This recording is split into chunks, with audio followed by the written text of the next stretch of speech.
kayo sa motor. Hindi ka matinong lawa rito.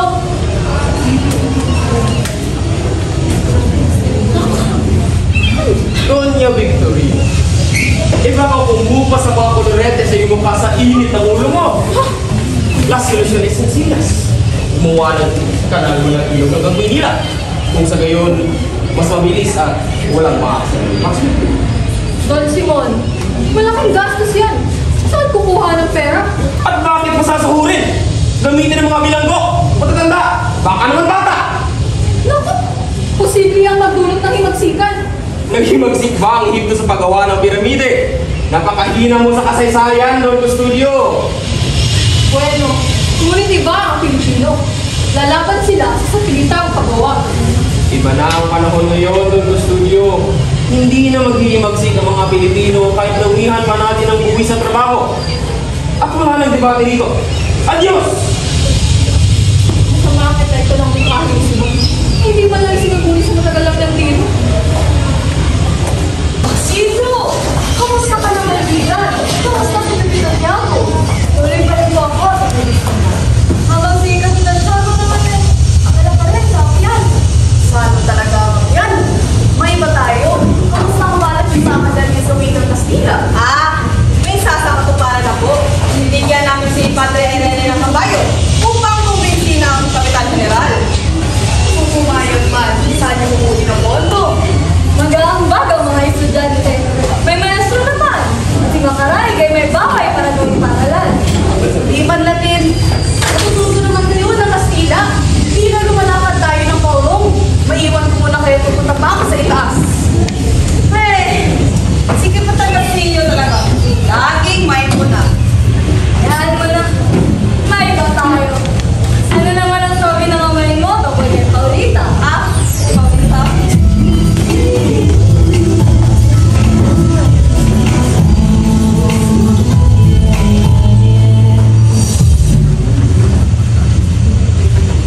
Magandang araw. Mukhang masaya kayo. Maaari bang makisali? Ganun Simon. Nga po pala si Sagani. Isang mahusay na makata. Si Sagani, ito naman si Simon.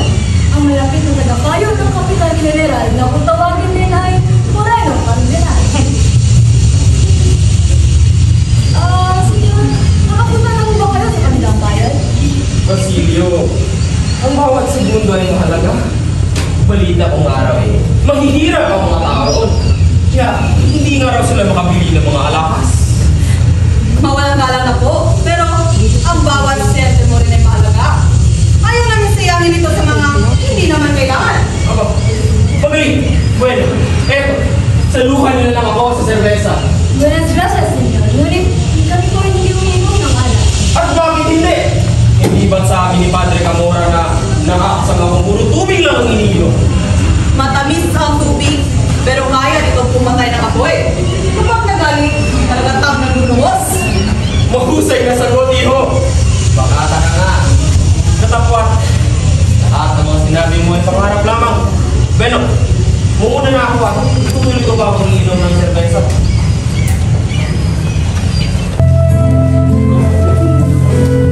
Meron ako magandang balita. Dahil sa magkagana natin, kapag-aranin ko na kami magkakapatid. Mabuting balita iyan, Ama! Si Basilio, siya'y nasa tingin ng nag-aaral. Balita ko'y napakagaling na sa klase. Makapag-aaral ka na rin sa Manila, anak. Oo nga po, ito.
Itatago ko ang inyong lihim. Ang kabataan.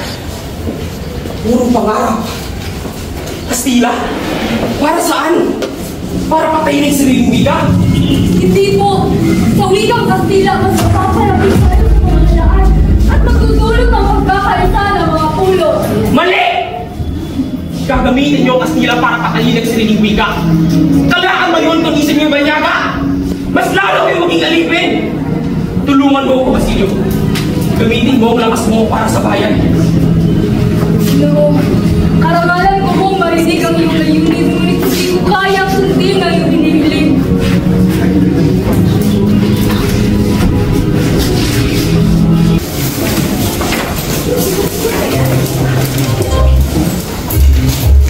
Ito para na sa bayan ito, ang lungkot.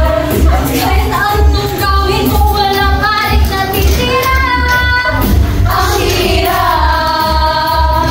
Kung ako'y mapalad lang, kung sana'y mayaman lang, hindi na maghirap at hindi na mag-isa pa. Pumunta sa mga may-ari ni Cleopatra na natagpuan sa piramide. Pera, pera, pera, kay sayahan sa mundo nila. Ang mga alahas, kay Pipiliba, si Monsiget na. Ba naman ko?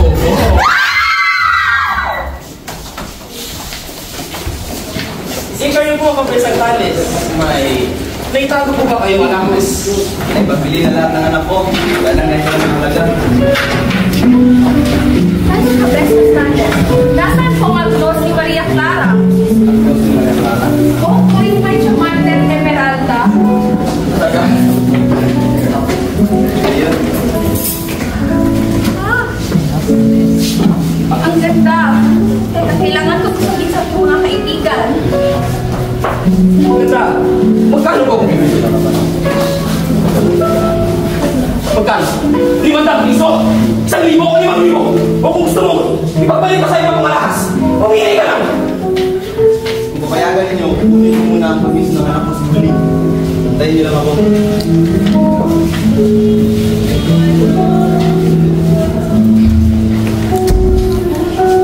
Gagina, sa gitna ng pagod, ipinigkikisi mo ng mga mata at sa panaginip ay muli nasilayan si Maria Clara. Nakangiti, suot ang agnos, isang multo ng nakaraan. Dumali ang luha sa kanyang mga pisngi. Pagsapit ng umaga, nagising siyang balisa. Wala na ang kanyang revolver. Sa mesa, naroon ng agnos at isang sulat. Paalam ni Talos. Isinuko ang agnos, kapalit ng kanyang armas. Napalunok si Simon. Mahina niyang gulong. Matagpuan ko na rin ang aking hinahanap. At sa gitna ng katahimikan, pumapainang ang isang nakapamihilabot na halakha.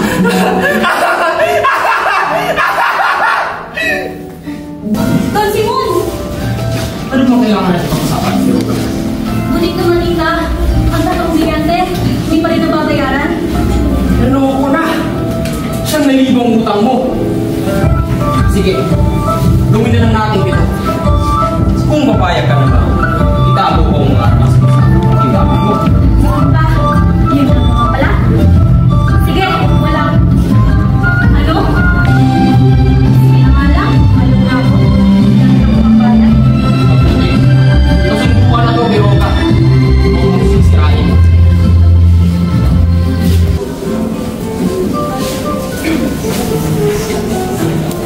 Napadala mo kayo. Sa loob ng isang oras, ay sisigla ang revolusyon sa Soviet. Nahihanda ko ng lahat at ako'y nag-iiyak na ako'y magawa. Narito ako para ihandog sa iyong kamatayan o ang iyong sinabukasan. Kanino ka papanin kasi? Ano mo ba ang maaari kong gawin? Manguno ka sa pangkantang kunin ang pinakamahalagang babae sa buhay ko. Si Maria Clara. Si Maria Clara? Oo, si Maria Clara. Nais kong kunin mo siya. Hindi lang mo ba yung siya ay patay na? Kung sinabi mo, patay! Ayon sa lihabi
Sa ngalan ng Gobernador General, kayo ay inaaresto! Ano?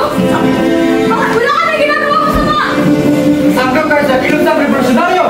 Umiyan na ilang kailangan na nagkakaroon ka! Tahimik! Saling sa pinagbuhan! O, Tio Padre, maupo ka muna. Narinig po ang ginawa mo, talumpati. Kahanga-hanga ang iyong determinasyon at paninindigan. Hindi kasalanan ng mga estudyante na magsalita laban sa may kapangyarihan. Nakagad silang pinaparantangan ng filibustero, Padre. Ngunit, salamat po, Tio Padre, hindi kayo kagaya ng ibang planet Dominico Katedratiko. Ngunit, lampas na saglit ang mga parapan mo ay sagad. Nasasabi ko lamang ito dahil sa pagbabawal niyo sa aming matuto. Kalayaan ang karunungan at tinatagal ito ng mga kaile. Karunungan ay para sa palapat-dapat lamang. Ngunit sino ang natagdapat? Sino ang karapat-dapat? Kayo mga paluin! Kung alipin kami, sino ang lumikha sa amin kundi ang mga guro sa loob ng 3 siglo? Ang mga pare ay sumusunod lamang sa batas ng pamulaan. Kung gayon, duwag ang mga pari ko tagot sa likod ng pamalaan. Ang ibig ko sabihin ay mga batas na mabuti ang layon, ngunit masama ang ginupunga. Ang pag-uubali ng isang mag-aaral ay hindi nararapat na isisisi sa mga pare o sa pamalaan, kundi sa mabuting pagkatapag ng kanilang kapisanan. At kayo, ang nagtutulong sa aming hanapin ang kalaman. Tapos, hatawanan niyo kami sa aming kahubaran. Kayo ang dahilan ng aming kapampangan.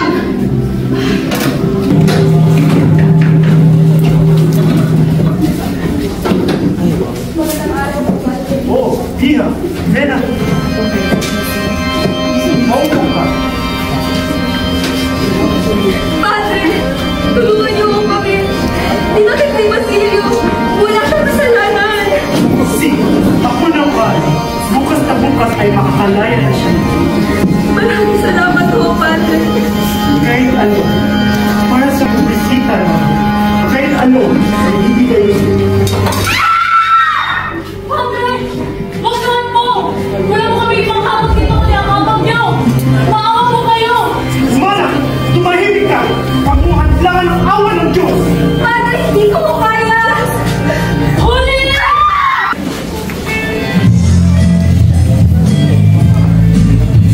Basilio! Ano nangyari sa'yo? Hindi ko na po kaya.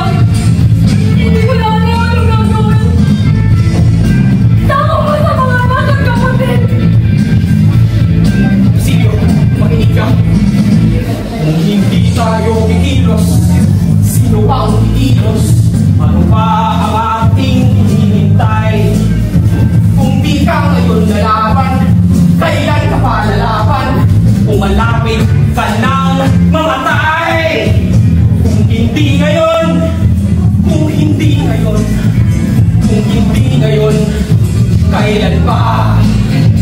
Kung hindi ngayon, kung hindi ngayon, kung hindi ngayon, kailan pa?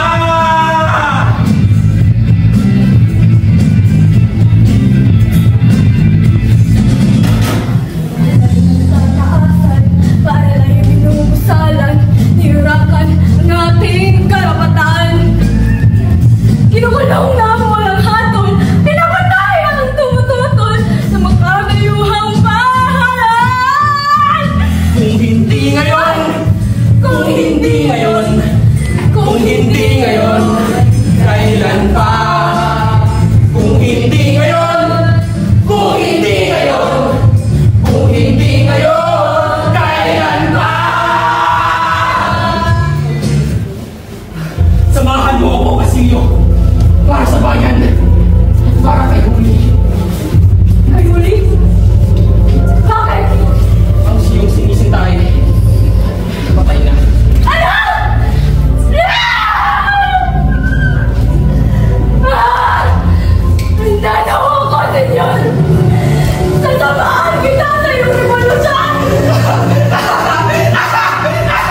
may bara.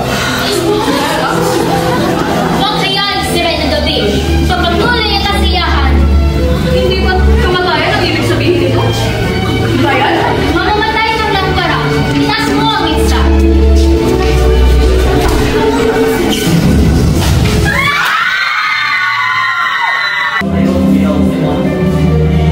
Bakit padre? Kung ito natapos na itong lahat. Tingnan niyo ako, padre. Kailangan sabihin sa inyo ang issue. Ako, Jesus to para at ang aking pag-uutaw. But Diyos nga ba? Kabayan ka ng Diyos, Ginoong Simon. Nakita niya ang lahat. Mamatay si Maria Clara.